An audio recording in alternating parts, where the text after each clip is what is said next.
Hello, my name is Yura. As you can probably tell, I am not dead. Yeah, I'm sure nobody actually worried, but in case anyone just so happened to have worried, yay, I'm alive. Whoop-de-doo. So, what is it that caused an end of my eternal slumber?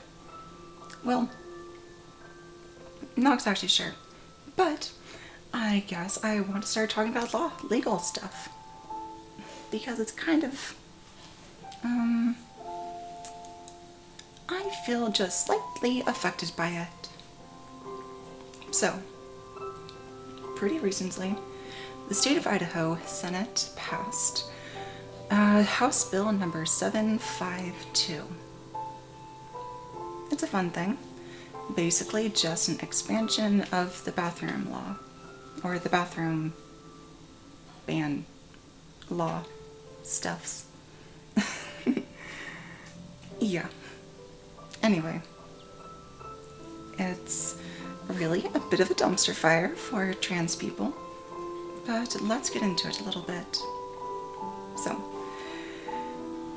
it was mostly passed in, like, the big selling point is that's going to help protect women in private spaces from, I don't know, I guess legislators are trying to convince everyone that cis men just walk into women's changing rooms all the time.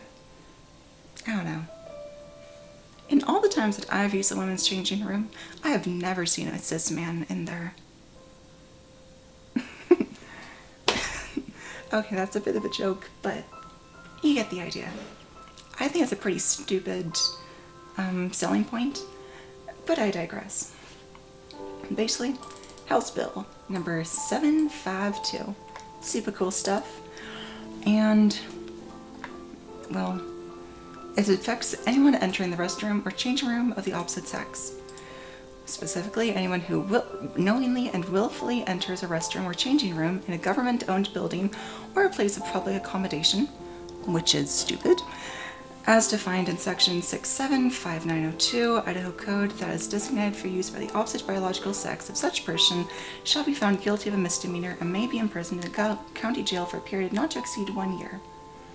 So basically, if you're caught going into the changing room, locker room, restroom of the opposite sex, and this is based on sex assigned at birth, then you can receive a misdemeanor punishable by jail time of up to a year. Okay, I'll admit, I feel like that's a tad bit excessive. And any person who pleads guilty and yada yada yada, basically anyone who does this a second time, or who was found guilty in another state of something similar, yada yada yada, then they shall be guilty of a felony and shall be imprisoned in state prison for a period not to exceed 5 years. So basically, if you use the restroom twice, then you can be convicted of a felony with prison time of up to 5 years and have all the rights ripped away associated with having convicted a felony. Okay, now, that's kind of fricked up. But of course, this provision for the subsection shall not apply to individuals who enter a restroom or changing room designated for the opposite sex in any of the following circumstances. This is pretty much where they're covering in all its situations except custodial duties, to render medical assistance, to provide law enforcement assistance or supervise arrestee, detainee, or inmate in custodial setting. That one seems slightly... This one seems a tad... That's provision 2 sub 3. That just... I don't like the wording of that.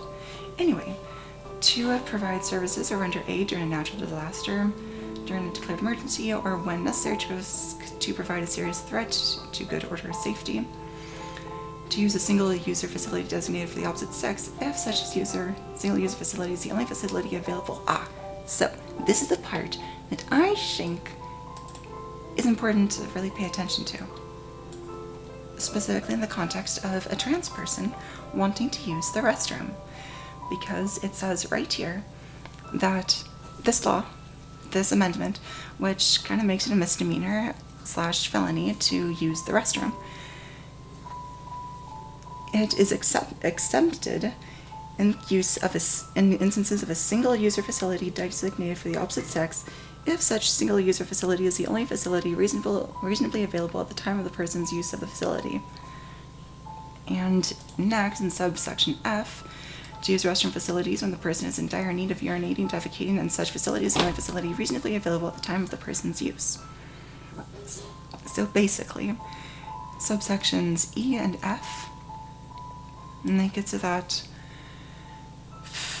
there might be a little bit of leeway, because if it's a single user space, then you just have to be able to prove that it's the closest and easiest one reasonably available. Okay, shouldn't be too terrible.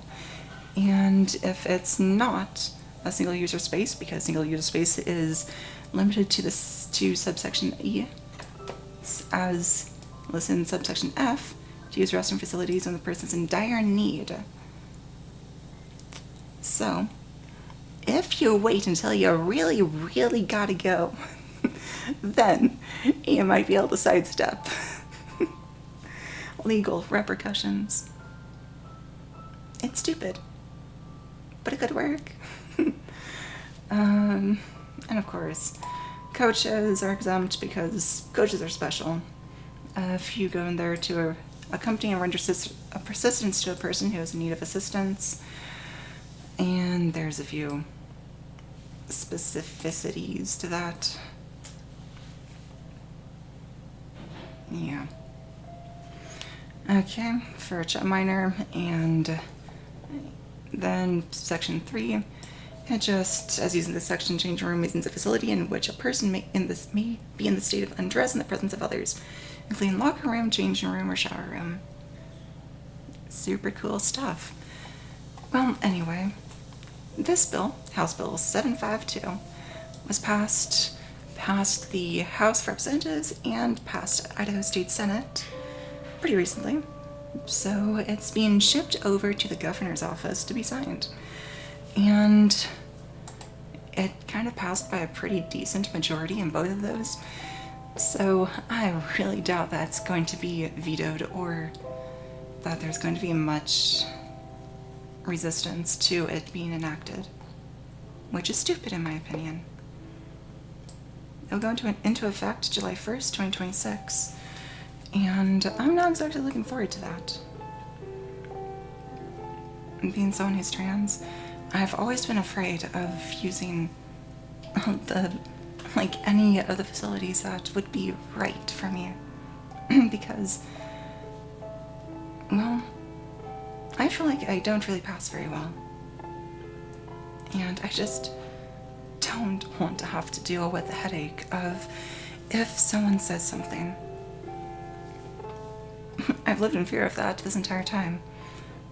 However, now there's much more dramatic legal repercussions of if I do somehow have the bravery to use the changing room or restroom or locker room that I would feel more comfortable in.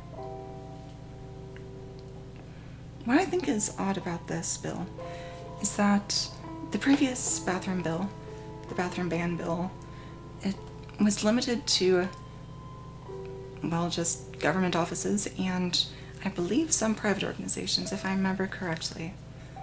However, this new one, House Bill 752, it extends not just to government-owned buildings, but any place of public accommodation.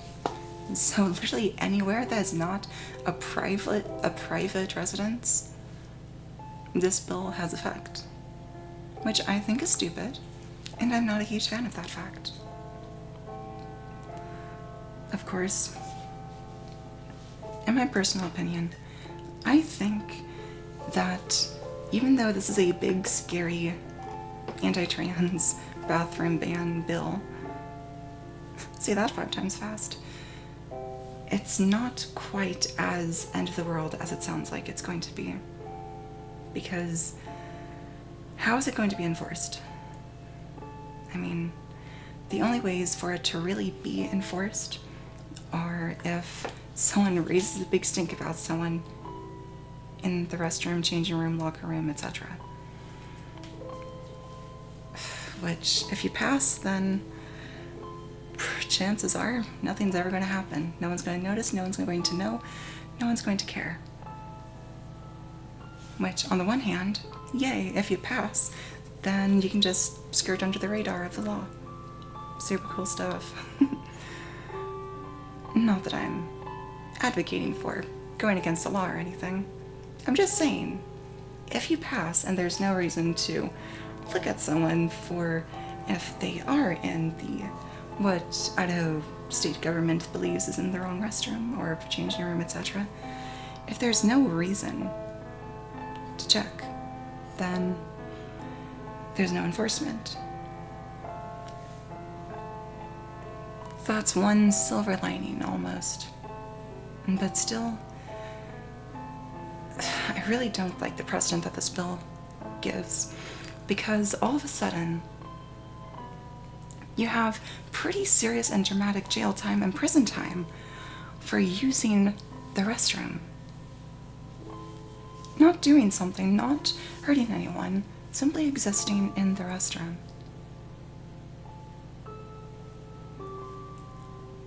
Personally, I think it's a dramatic, massive overstep.